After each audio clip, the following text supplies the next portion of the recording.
Hey, how you doing? My name's Donnie Glenn. This is another episode of my 15 minutes. My 15 minutes to rant, rave,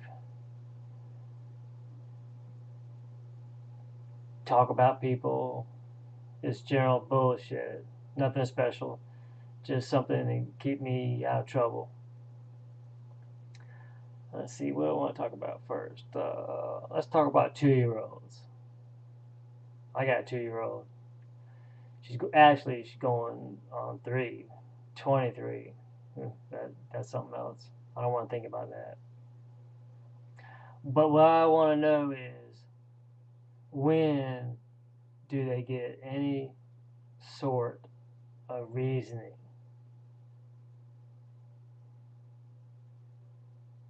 I've been wondering that now for like 2 years. Because uh, anybody knows me would say that I might be a little short on patience. And I can tell you this, my little girl will stretch my patience out so thin it almost scares me. That's probably why I'm here talking this webcam now. But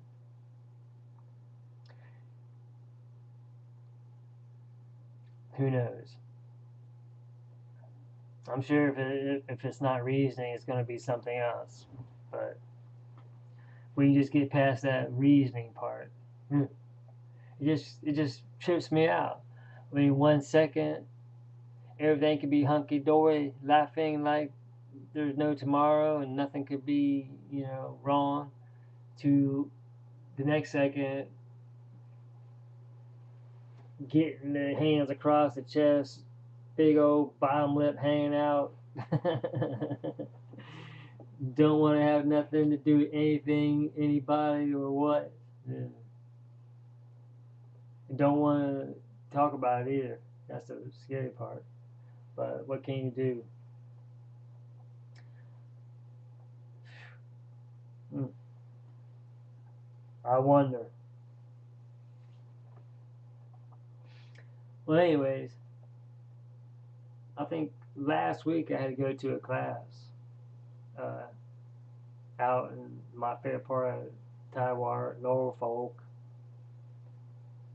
to take a class, get recertified for some work that I do. And I was late, a little late, and I got a 2-year-old. So I'm peeking my head through the door to see what's going on, and it looks like they're just getting ready to get started. Everybody's seated, and I'm looking a little harder for a seat, and there only seems to be one seat available up in the front row, which anybody knows me would say they know that I like to sit in the back where I could watch everybody else. So I'm looking over at the seat, and I'm noticing that there's my favorite kind of people sitting on that row, the whole row, large people. And I'm noticing, I'm kind of sizing up the situation, wondering if I could, get in that seat. That's how tight it was going to be, seems like. So I get the courage to walk over to the seat, and I asked the people on both sides of it, if it was taken. Of course, they said it wasn't. But standing there, from my point of view, it was taken. But believe me, it was taken. So I cordially thanked them and turned around and kind of like wedged my ass in between them because there wasn't really much room. I mean, I'm sitting there not hardly breathing, because it's full body contact type thing. I'm, wondering myself, am I the only one embarrassed or what? But who knows? But anyways, we're sitting there, listening to the instructor do his lecture, and he stops to do something, get a paper out or something, and it's kind of quiet. And from out of the back of the room somewhere, I hear somebody whisper, "Is that the biggest Oreo cookie you've ever seen in your life, or what?" I mean, normally I really wouldn't think about that comment, but given the situation that I was in, having a obese African American lady on one side of me and a big black African man on the other side, it was, and me being a little skinny white guy, it was not gonna be difficult to figure out to me who they were talking about. I, mean, I felt bad. I mean, I don't know if I was feeling bad because I couldn't breathe or laugh, or I thought maybe the people next to me might have heard the comment, but I thought it was kind of funny. But what you gonna do? But so, anyways, I'm just thinking myself while I'm sitting there, being all scrunched up. They ought to, big people, they ought to be mandated or required to uh, inform people, when they got classes or if they got to do things, that's going to be in a public area, that they're large people and that they may require additional seating. I mean, geez, to me that would only be common courtesy. But I mean, that's just the way I think about things. But I don't know. I don't know. Yeah, we got out to a few places this summer to get away from the neighborhood kind of thing. And one of the places we went to was a rodeo.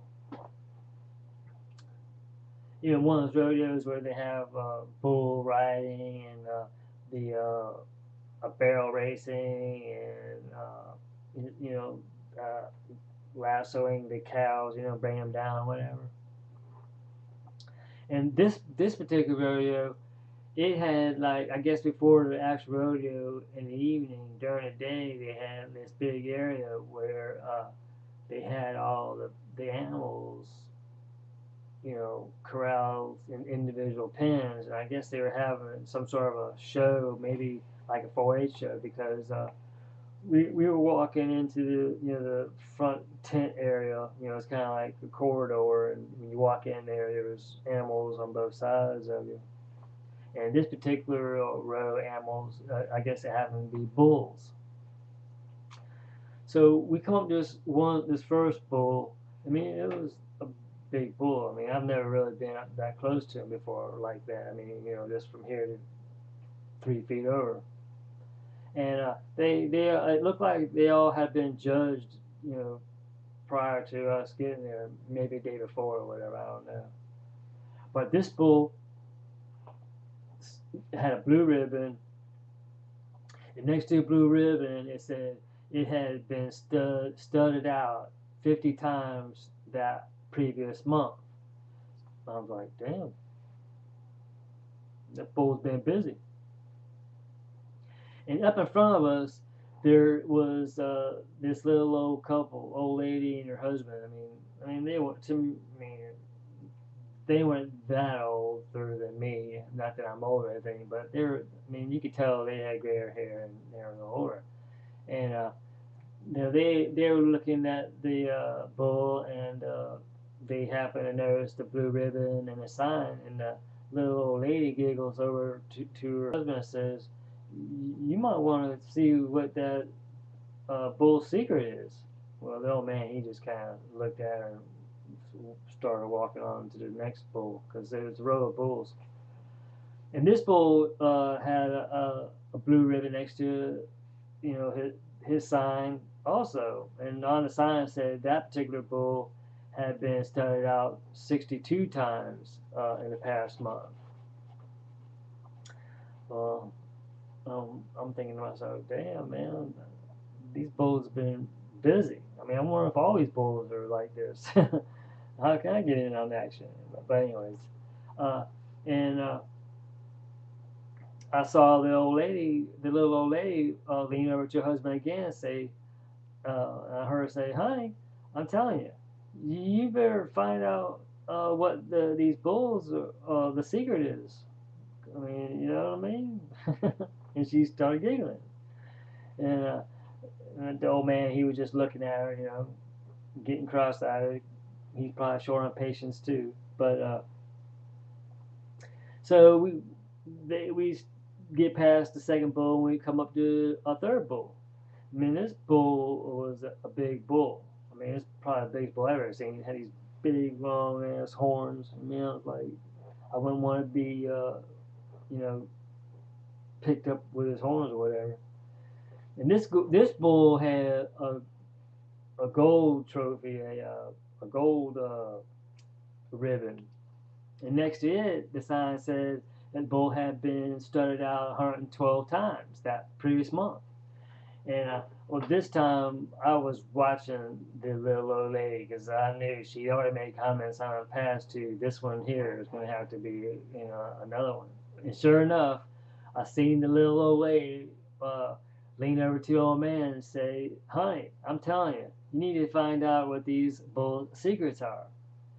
And the little old man kind of gave her a cow look and looked all around, and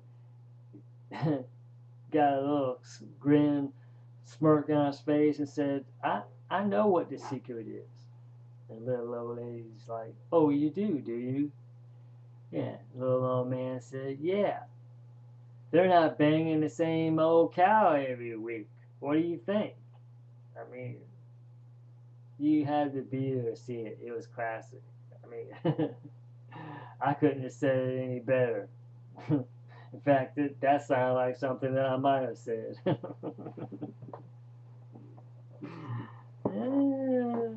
Oh, man, it was priceless. I wish I would have had my iPod with me, or my Droid. I would have started a video in it, and that would have been a classic. But well, I'm gonna roll till next time. I'll see you. Thanks.